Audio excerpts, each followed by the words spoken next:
નમસ્કાર વિદ્યાર્થી મિત્રો, આજે આપણે જોવાનો છે નવો ટોપિક ખોરાકની જાળવણી. ખોરાકની જાળવણી એટલે આપણે પહેલા પ્રકરણમાં આપણે શીખ્યા હતા કે અનાજનો સંગ્રહ કરવો, બરાબર. અહીંયા બીજા ચેપ્ટરની અંદર આપણો અહીંયા મુદ્દો છે આપણો ટોપિક કે ખોરાકની જાળવણી કેવી રીતે કરવી.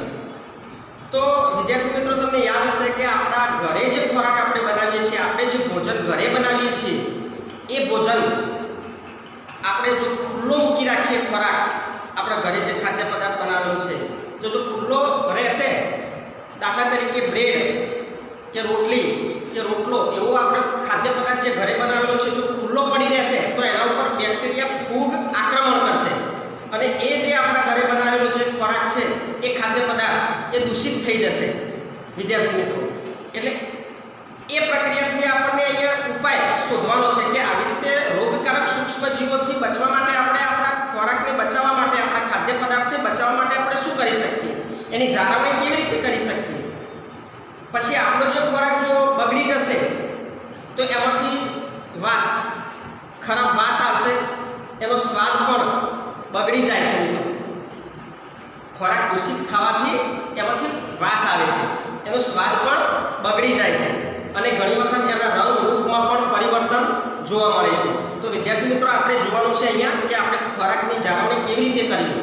વિદ્યાર્થી મિત્રો, એક એક્ઝામ્પલ આપું કે પહેલી બજારમાંથી કેટલીક કેરીઓ એ ઘરે લાવી અને ઘરે લાવ્યા પછી એને લાંબા સમય સુધી કેરીઓ એ ખાધી નહીં, તો થોડા દિવસો સુધી એને કેરીઓ ના ખાધી અને પછી જોયું તો એ કેરીઓ બગડી ગઈ અને પછી એને નવાઈ લાગી.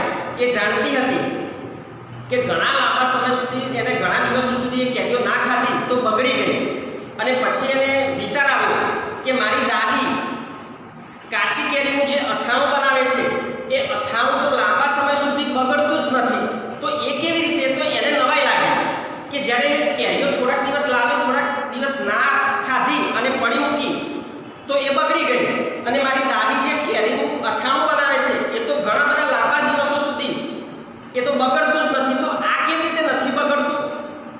તો વિદ્યાર્થી મિત્રો, અહીંયા એક ખોરાકની જાળવણી કેવી રીતે કરવી, તો એ આજે આપણે આ ટોપિકમાં શીખવાનું છે કે ખોરાકની જાળવણી કેવી રીતે કરવી. તો એની કેટલીક પદ્ધતિઓ છે કે ખોરાકને કેવી રીતે જાળવવું. તો એની 6 પદ્ધતિઓ છે. આપણે સ્ટેપ બાય સ્ટેપ બધી પદ્ધતિઓ જોશું. તો ખોરાકની જાળવણી કરવા માટેની પહેલી પદ્ધતિ છે રાસાયણિક પદ્ધતિ. એ પહેલા નંબરની પદ્ધતિ આપણે જોઈએ કે રાસાયણિક પદ્ધતિ કેવી હોય. તો મિત્રો, રાસાયણિક પદ્ધતિની અંદર મીઠું અને ખાદ્ય તેલ જે આપણે ઘરે વાપરીએ છીએ, આ બધી જ પદ્ધતિઓ ખોરાકની જાળવણીની એ આપણે ઘરે વાપરતા જ હોઈએ છીએ. એટલે કંઈક ના કંઈક આ પદ્ધતિઓ આપણા ઘરે ઉપયોગમાં આપણે લઈએ જ છીએ. એટલે ખાદ્ય પદાર્થો કેટલાક એવા પણ આવશે કે આપણે ઘરે યુઝ કરતા હોઈએ છીએ એના માટે, બરાબર. તો અહીંયા પણ 2 પદાર્થો એવા છે કે મીઠું અને ખાદ્ય તેલ જે આપણા ઘરે હોય જ છે. તો આ 2 પદાર્થો એવા છે કે જે સૂક્ષ્મજીવોની વૃદ્ધિ અટકાવવા માટે વપરાય છે. સૂક્ષ્મજીવોની વૃદ્ધિ અટકાવવા માટે સામાન્ય રીતે મીઠું અને ખાદ્ય તેલ આ 2 પદાર્થો વપરાય છે. એટલા માટે આ મીઠું અને ખાદ્ય તેલ આ 2 પદાર્થોને જાળવણીકારક પદાર્થો કહેવામાં આવે છે. વિદ્યાર્થી મિત્રો, અહીંયા વ્યાખ્યા થઈ. જાળવણીકારક પદાર્થો કોને કહે છે? તો જાળવણીકારક પદાર્થો એટલે અંગ્રેજીમાં એ પ્રિઝર્વેટિવ કહેવાય. પ્રિઝર્વેટિવ એટલે જાળવણીકારક પદાર્થો. તો વ્યાખ્યા આપણે ફરીથી જોઈએ કે સૂક્ષ્મજીવોની વૃદ્ધિ અટકાવવા માટે સામાન્ય રીતે મીઠું અને ખાદ્ય તેલ વપરાય છે. તો એવા જાળવણીકારક પદાર્થો કે જેને પ્રિઝર્વેટિવ કહે છે અથવા તો જાળવણીકારક પદાર્થો કહે છે. કેમ કે આ મીઠું અને ખાદ્ય તેલ એની હાજરીમાં એ સૂક્ષ્મજીવો જે હાનિકારક હોય છે એ જીવિત રહી શકતા નથી અને એમની વૃદ્ધિ અટકી જાય છે. એટલે આપણો ખાદ્ય પદાર્થ બગડતો નથી. આ ઉપરાંત અથાણું બનાવવું હોય તો અથાણાની જાળવણી માટે પણ મીઠું અને કેટલાક એસિડ પ્રિઝર્વેટિવનો ઉપયોગ પણ થાય છે, જેથી કરીને આપણું અથાણું એ લાંબા સમય સુધી બગડતું નથી, બરાબર. બીજું કે મહત્વનો મુદ્દો છે, પરીક્ષાની અંદર પૂછાય છે, શોર્ટ ક્વેશ્ચન, 1 માર્ક્સનો પ્રશ્ન પૂછાય છે કે 2 જાણીતા પ્રિઝર્વેટિવના નામ આપો. તો વિદ્યાર્થી મિત્રો, અહીંયા આપણે તૈયાર કરી દેવાના છે બંને કે જાણીતા 2 પ્રિઝર્વેટિવના નામ કયા કયા. તો આ 2 જાણીતા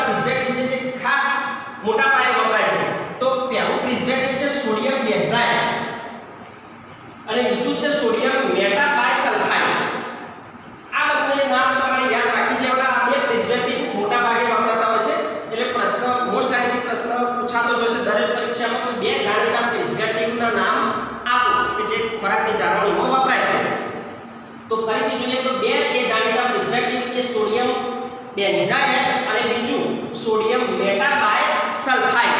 આ બંને જાણીતા પ્રિઝર્વેટિવ છે જે ખોરાકની જાળવણીમાં મોટા ભાગે વપરાય છે. બરાબર. તો આ રીતે થતી કે આ બધી રાસાયણિક પ્રક્રિયા છે કે જે સૂક્ષ્મ હાનિકારક જીવો દ્વારા આપણો ખાદ્ય પદાર્થ બગડે છે. તો એક રાસાયણિક પ્રક્રિયા દ્વારા એ રાસાયણિક પ્રક્રિયા કહેવાય એ બગડવો ખોરાક. અને એને આપણે બગડતો અટકાવવા માટે આપણે એક પહેલી પદ્ધતિ હતી આ રાસાયણિક પદ્ધતિ કે જે મીઠું અને ખાદ્ય તેલ જેવા પ્રિઝર્વેટિવ અને બીજા બે જાણીતા પ્રિઝર્વેટિવ છે સોડિયમ બેન્ઝાઇડ અને સોડિયમ મેટાબાયસલ્ફાઇડ. આવા પ્રિઝર્વેટિવ દ્વારા આપણો ખાદ્ય પદાર્થ આપણે સુરક્ષિત રાખી શકીએ છીએ. બીજી પદ્ધતિ આપણે જોઈએ આ રાસાયણિક પદ્ધતિની અંદર બીજું કે ફળોના જે જામ હોય છે એ ફળોના જામ તથા જે ફળોના રસ હોય છે એને બગાડતા અટકાવવા માટે પણ આવા પ્રિઝર્વેટિવનો ઉપયોગ ઘણી વખત થતો જ હોય છે. બજારમાં આપણે કોઈ ફળોના જામ લેવા જઈએ અથવા તો ફળોનો રસ જો લાંબા સમય સુધી સાચવી રાખવો છે તો આવા પ્રિઝર્વેટિવનો ઉપયોગ થતો હોય છે જેથી કરીને આ ખાદ્ય પદાર્થો લાંબા સમય સુધી સુરક્ષિત રહી શકે. બરાબર. સરસ. બીજી પદ્ધતિ આપણે જોઈએ મીઠા દ્વારા જાળવણી. આ મીઠું મિત્રો એવો પદાર્થ છે કે જે આપણો ખાદ્ય પદાર્થ સુરક્ષિત રાખી શકે છે. તમે જાણતા જ હશો કે આપણા ભારત દેશની અંદર જે દરિયા કિનારે જે માછલીઓ જે અગરિયાઓ મીઠું પકવે છે અને એ જ મીઠાનો ઉપયોગ જે દરિયા ખેડૂતો માછલા પકડે છે એ માછલાઓની સુકવણી પહેલા કરે છે. એ માછલા સુકાઈ જાય એટલે પેટીઓમાં કે બોક્સોમાં એ માછલા ભરી અને એના પર મીઠું ભભરાવતા હોય છે. એ મિત્રો મીઠું કેમ ભભરાવતા હોય છે? કેમ કે મીઠું ભભરાવવાથી એ મીઠાની હાજરીમાં એ સૂક્ષ્મ જીવો બહારના વાતાવરણમાંથી અંદર આવી શકતા નથી. મીઠાનો ઉપયોગ એટલા માટે લાંબા સમય સુધી આપણા દેશની અંદર માંસ અને માછલીની જાળવણી માટે મીઠું વપરાય છે. મિત્રો માંસ અને માછલી આ બંનેની જાળવણી માટે મીઠું એ આપણા દેશમાં ઘણા લાંબા સમય સુધી વપરાતું હોય છે. આ મીઠું શું કરે છે કે જે બેક્ટેરિયા જેવા સૂક્ષ્મ જીવો છે એમની વૃદ્ધિ અટકાવે છે અને માંસ અને જે માછલી છે એ આવા બેક્ટેરિયાથી સુરક્ષિત રહી શકે છે. બીજું કે આ ઉપરાંત આમળા અને આંબલી આ બંનેની જાળવણીમાં પણ મીઠું એ વધારે વપરાય છે. તમને યાદ હશે કે શિયાળાની ઋતુમાં આપણે આમળા લાવીએ છીએ અને એ આમળા જો એમને બહાર મૂકી રાખીએ તો બગડી જાય. પણ આપણે શું કરીએ છીએ એ આમળાને થોડી થોડી ચીરીઓ કરી અને મીઠું અને હળદરવાળું પાણી કરી અને એમાં આમળા મૂકી રાખીએ છીએ બરણીમાં ભરીને. કેમ કે મીઠાવાળા પાણીમાં એ આમળા બગડવાના નથી. લાંબા સમય સુધી સુરક્ષિત રહી શકશે. બેક્ટેરિયા ફૂગ જેવા સૂક્ષ્મ જીવોથી સુરક્ષિત રહી શકશે. એટલા માટે મીઠું આમળા અને આંબલીની જાળવણી માટે પણ મીઠું એ વપરાય છે. બરાબર. તો આ હતો મીઠા દ્વારા જાળવણી. બરાબર. ત્રીજા નંબરની પદ્ધતિ જોઈએ શર્કરા દ્વારા. શર્કરા એટલે કે ખાંડ. ખાંડની મદદથી કઈ રીતે ખોરાકની જાળવણી કરવી શર્કરા કહેવાય છે. બરાબર. તો પહેલો મુદ્દો જોઈએ કે જામ, ફળોના જામ, ફળોની જે જેલી બનાવવામાં આવે છે એ તથા ફળોના જે રસ હોય જામ, જેલી તથા ફળોના રસની જાળવણી એ શર્કરા દ્વારા કરવામાં આવે છે. વિદ્યાર્થી મિત્રો શર્કરા શું કરે છે એ હું તમને કહું કે શર્કરા એ ભેજનું પ્રમાણ ઘટાડે છે. ભેજનું પ્રમાણ ઘટવાથી શું થશે કે ભેજનું પ્રમાણ જો ઘટશે તો સૂક્ષ્મ જીવોનું જે વૃદ્ધિ છે એ અટકી જશે. સૂક્ષ્મ જીવો ત્યાં થશે નહીં કેમ કે ભેજનું પ્રમાણ ઘટી ગયું. જ્યાં ભેજ વધારે હોય ત્યાં સૂક્ષ્મ જીવો વધારે હોય અને અહીંયા તો શર્કરા શું કામ કરે છે તો ભેજનું પ્રમાણ જ ઘટાડે છે. તો ભેજનું પ્રમાણ ઘટી જવાથી સૂક્ષ્મ જીવોની વૃદ્ધિ બિલકુલ અટકી જશે. એટલા માટે કહેવાય છે કે જામ, જેલી તથા ફળોના રસની જાળવણી માટે શર્કરા દ્વારા કરવામાં આવે છે.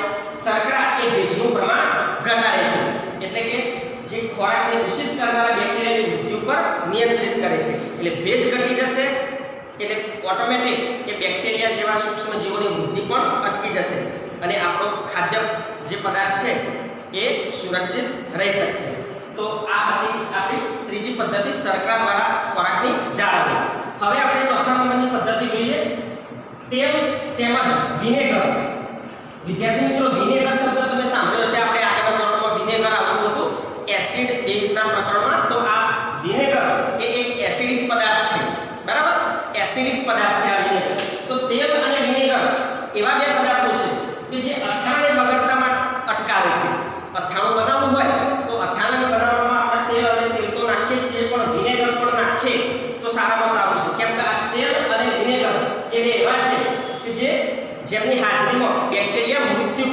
જીવી શકતા નથી. તો મુદ્દો અહીંયા મેં લખેલો છે કે અથાણાને બગડતા અટકાવવા માટે તેલ અને વિનેગરનો ઉપયોગ થાય છે, કારણ કે તેમની હાજરીમાં શું થાય છે? બેક્ટેરિયા મૃત્યુ પામે છે. ફરીથી એક વખત રિપીટ કરું કે તેલ અને વિનેગર દ્વારા પદ્ધતિ આપણે જોઈએ છે ચોથા નંબરની. તો તેલ અને વિનેગર આ બે પદાર્થો એવા છે કે જેમની હાજરીમાં બેક્ટેરિયા જીવી શકતા નથી, મૃત્યુ પામે છે. તો અથાણાને બગડતું અટકાવવા માટે આપણે તેલ અને વિનેગરનો ઉપયોગ કરી શકીએ, જેથી કરીને આપણું અથાણું એ લાંબા સમય સુધી સુરક્ષિત રહી શકે. આ ઉપરાંત અથાણા સિવાય શાકભાજી, ફળ, માછલી તથા માંસની જાળવણી માટે પણ આ પદ્ધતિ ઉપયોગી છે અને આ પદ્ધતિ વપરાય છે, એટલે કે તેલ અને વિનેગર.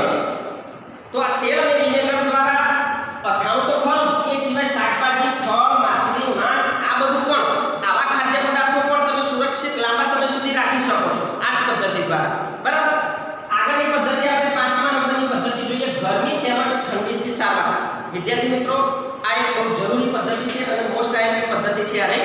તો અહીંયા ખાસ ધ્યાન રાખજો, ગરમી તેમજ ઠંડીથી સારવાર.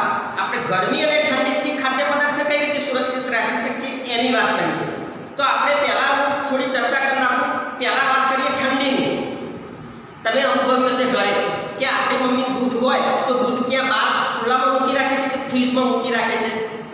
તો તમે વિચારશો, તમે કહેશો કે મમ્મી ફ્રીજને શું કરે છે, દૂધને શું કરે છે, ફ્રીજમાં મૂકી રાખે છે. તો એનું કારણ શું? કે ફ્રીજમાં બગડતું નથી, આપણે એટલું જ જાણતા હોઈએ. પણ વિદ્યાર્થી મિત્રો, હું તમને કહું કે દૂધ સિવાય બીજા શાકભાજી હોય, ફળ હોય કે બીજો અન્ય રહેલો કોઈ ખાદ્ય પદાર્થ હોય, એને આપણે ફ્રીજમાં જ કેમ મૂકી દઈએ છીએ? બહાર ખુલ્લામાં મૂકી રાખીએ તો બગડી જાય છે, સૂક્ષ્મજીવો એના પર આક્રમણ કરે છે, દૂષિત કરે છે, એ બગડી જાય છે. એ ખાદ્ય પદાર્થો દૂધ સહિતના બધા આપણે ખાદ્ય પદાર્થો, ફળ ફળાદી કે શાકભાજી, એ બધા આપણે ફ્રીજમાં એટલા માટે મૂકી રાખીએ છીએ કે ફ્રીજની અંદરનું તાપમાન નીચું હોય છે, ઠંડુ.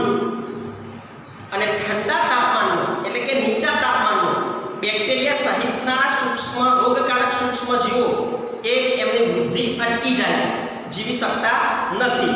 એટલા માટે આપણે શું કરીએ છીએ? આ બધા દૂધ સહિતના બધા ખાદ્ય પદાર્થો આપણે ફ્રીજમાં મૂકવાથી બેક્ટેરિયા જેવા સૂક્ષ્મજીવોની વૃદ્ધિ અટકી જાય છે અને આપણું જે ખાદ્ય પદાર્થો હતા એ ખાદ્ય પદાર્થો આપણા સુરક્ષિત લાંબા સમય સુધી રહે છે. બરાબર. એટલા માટે મેં અહીંયા લખેલું છે કે દૂધ, ફળ અને અન્ય પદાર્થો એ આપણે રેફ્રિજરેટર એટલે કે ફ્રીજમાં મૂકી દઈએ છીએ. કેમ? કે નીચા તાપમાનની અંદર એ સૂક્ષ્મજીવોની વૃદ્ધિ અટકી જાય છે. એટલે ફ્રીજની અંદર આપણો જે ખાદ્ય પદાર્થ છે એ સુરક્ષિત સૂક્ષ્મજીવોથી રહે છે અને લાંબા સમય સુધી બગડતો નથી. બીજી વાત, આ તો ઠંડીની વાત કરી. હવે આપણે વાત કરીએ ગરમીની. તો મિત્રો, ગરમીમાં પણ એવું જ છે. ગરમીમાં પણ સૂક્ષ્મજીવો રહી શકતા નથી, એમની વૃદ્ધિ થતી નથી, એમની વૃદ્ધિ અટકી જાય છે. એટલે વિદ્યાર્થી મિત્રો, એમાં પણ આપણે ઘરે એક્ઝામ્પલ જોયું હશે તમે કે મમ્મી દૂધ હોય તો દૂધને સાચવવા માટે પહેલા શું કરે છે? એને ગરમ કરે છે અને ગરમ કર્યા પછી એને ઠંડુ પાડે છે. આવું કરવાનું કારણ શું? તો વિદ્યાર્થી મિત્રો, આ એક ઘરે થતી પ્રક્રિયા છે કે એને ગરમ કરવાથી એમાં જે હાનિકારક સૂક્ષ્મજીવો હોય એ નાશ પામે છે અને પછી એને ઠંડુ પાડીને એનો સંગ્રહ કરીએ તો એમાં સૂક્ષ્મજીવોની વૃદ્ધિ અટકી જાય છે અને બિલકુલ થતી નથી અને આપણો ખોરાક એ બગડતો નથી. તો મિત્રો, આ એક ગરમ કરવું અને પછી ઠંડુ પાડીને એને સંગ્રહ કરવો એ પદ્ધતિનું નામ છે પેસ્ચ્યુરાઇઝેશન પદ્ધતિ. આ પેસ્ચ્યુરાઇઝેશન પદ્ધતિ મિત્રો, અહીંયા વ્યાખ્યા પણ પૂછાય છે પરીક્ષાની અંદર કે પેસ્ચ્યુરાઇઝેશન એટલે શું? તો પેસ્ચ્યુરાઇઝેશન પદ્ધતિ એટલે એની ખાસ પદ્ધતિ છે કે પેસ્ચ્યુરાઇઝેશન એટલે આપણે ઘરે મમ્મી શું કરે છે? પહેલા દૂધને ગરમ કરે છે અને પછી એનો સંગ્રહ કરે છે. તો આ પેસ્ચ્યુરાઇઝેશન એ પદ્ધતિ શું છે કે દૂધને વ્યાખ્યા મિત્રો ધ્યાનથી સાંભળો 70 ડિગ્રી સેલ્સિયસ સુધી 15 થી 30 સેકન્ડ સુધી ગરમ કરવાનું છે દૂધને. ફરી વાર રિપીટ કરું કે દૂધને 70 ડિગ્રી સેલ્સિયસ સુધી ગરમ કરવાનું છે. એ પણ કેટલા સેકન્ડ? 15 થી 30 સેકન્ડ સુધી ગરમ કરવાનું છે અને પછી એને ઠંડુ કરી અને એને પછી સંગ્રહ કરીએ તો એ દૂધ લાંબા સમય સુધી બગડતું નથી, એમાં સૂક્ષ્મજીવોની વૃદ્ધિ અટકી જાય છે. તો આ પદ્ધતિ છે, આ પદ્ધતિને કહેવાય છે પેસ્ચ્યુરાઇઝેશન પદ્ધતિ. ફરીવાર એક વખત વ્યાખ્યા પરીક્ષામાં પૂછાય છે પેસ્ચ્યુરાઇઝેશન એટલે શું? તો પેસ્ચ્યુરાઇઝેશન એટલે ફરીથી જોઈએ કે દૂધને 70 ડિગ્રી સેલ્સિયસ તાપમાને 15 થી 30 સેકન્ડ માટે ગરમ કરી અને તરત જ એને ઠંડુ પાડી અને એનો સંગ્રહ કરવામાં આવે છે. આવું કરવાથી શું થાય છે? સૂક્ષ્મ જીવોની વૃદ્ધિ અટકી જાય છે. આ પદ્ધતિને પેસ્ચ્યુરાઇઝેશન પદ્ધતિ કહે છે. વિદ્યાર્થી મિત્રો, ટૂંકો સવાલ અહીંયા એ પણ પૂછાય છે કે આ પેસ્ચ્યુરાઇઝેશન પદ્ધતિ કોને શોધી હતી? કયા વૈજ્ઞાનિકે શોધી હતી? વિકલ્પ પૂછાય, ખાલી જગ્યા પૂછાય, જોડકું પૂછાય, ખરું ખોટા પૂછાય. પણ એ માહિતી આપણે યાદ રાખવાની છે કે આ પેસ્ચ્યુરાઇઝેશન પદ્ધતિ લુઈ પાસ્ચર નામના વૈજ્ઞાનિકે શોધી હતી. આ વૈજ્ઞાનિકનું નામ આપણે અહીંયા ખાસ યાદ રાખવાનું છે કે આ પેસ્ચ્યુરાઇઝેશન પદ્ધતિ લુઈ પાસ્ચર નામના વૈજ્ઞાનિકે શોધી હતી. લુઈ પાસ્ચર નામના વૈજ્ઞાનિકે. બરાબર? હા. હવે આપણે છઠ્ઠા નંબરની છેલ્લી પદ્ધતિ છે ખોરાકની જાળવણીની, અને એ પદ્ધતિનું નામ છે સંગ્રહ અને પેકિંગ. વિદ્યાર્થી મિત્રો, પેકિંગ તમે જોયેલા હશે. કોઈ પણ ખાદ્ય પદાર્થો, સૂકા મેવા હોય, શાકભાજી હોય, ફળફળાદી હોય કે કોઈ બીજી ખાદ્ય પદાર્થ હોય, આપણે બજારમાં લેવા જઈએ છીએ તો ઘણી વખત પેકિંગમાં આવતી હોય છે એ વસ્તુ. હા, એમાં સૂકા મેવા ખાસ, કેમ કે મોંઘી પણ હોય છે, બરાબર, અને બગડી પણ જલ્દી જાય. એટલા માટે એની સુરક્ષિત પેકિંગ, એ પેકિંગ કઈ રીતે કરેલું હોય છે હું તમને કહું. એ પેકિંગ એવી રીતે કરેલું હોય છે કે હવાની અવર જવર ના થઈ શકે. હવા ચુસ્ત કહેવાય. જેમ વાતાવરણની હવા અંદર પણ ના જઈ શકે ને અંદરની હવા બહાર પણ ના આવી શકે. હવા ચુસ્ત, ટૂંકમાં શબ્દ એનો હવા ચુસ્ત એટલે કે હવાની અવર જવર થઈ શકે નહીં. હવે જો હવા ચુસ્ત રીતે પેકિંગ કરવામાં આવે તો બહારના સૂક્ષ્મ જે હાનિકારક છે એ આપણા ખાદ્ય પદાર્થમાં જવાનો કોઈ સંભવ રહેવાનો નથી. એ રીતે જ પેકિંગ કરવામાં આવે છે. તો આ એક સામાન્ય પદ્ધતિ છે આપણી કે જે આપણા બજારમાં વપરાતી હોય છે. સૂકો મેવો, શાકભાજી, બીજા અન્ય ખાદ્ય પદાર્થો એને હવાચુસ્ત રીતે પેકેટમાં વેચવામાં આવે છે બજારમાં. એટલે હવાચુસ્ત રીતે આ રીતે પેકિંગ કરી અને એને લાંબા સમય સુધી એ બજારમાં રહી શકે છે. એ બગડતો નથી આપણો ખાદ્ય પદાર્થ. બરાબર? અને એ સૂક્ષ્મ જીવોથી એ પેકિંગની વ્યવસ્થા જે કરી એ આપણને રક્ષણ આપે છે આપણા ખાદ્ય પદાર્થને, અને આપણો ખાદ્ય પદાર્થ એ લાંબા સમય સુધી રહે છે. બરાબર? તો અહીંયા આપણે કેટલી પદ્ધતિઓ થઈ? 6 પદ્ધતિઓ થઈ. પરીક્ષાની અંદર એક મોટો સવાલ પૂછાય છે, 5-6 માર્ક્સનો સવિસ્તાર પ્રશ્ન કે ખોરાકની જાળવણીની પદ્ધતિઓ સવિસ્તાર સમજાવો. તો આવો પ્રશ્ન પૂછાય કે ખોરાકની જાળવણીની પદ્ધતિઓ સવિસ્તાર સમજાવો, તો 6 પદ્ધતિઓ આ રીતે સમજાવવાની. એટલે તમને સરસ બધા જ માર્ક્સ જે પૂરેપૂરા હોય 5 કે 6 માર્ક્સનો પ્રશ્ન હોય એ મળી જાય. બરાબર? અને બીજું કે અલગ અલગ પદ્ધતિઓને જો ટૂંકું ન પૂછાય તો તમારે આ રીતે મેં સમજાવ્યું એ રીતે સરસ અંદર લખવાનું રહે. અલગથી પ્રશ્ન પૂછાય તો. બરાબર? તો આ આપણો ટોપિક કે ખોરાકની જાળવણી. તો આ 6 પદ્ધતિઓ દ્વારા આપણે ખોરાકની જાળવણી કરી શકીએ છીએ અને આપણો આ ખાદ્ય પદાર્થ ખોરાક એ લાંબા સમય સુધી બગડતો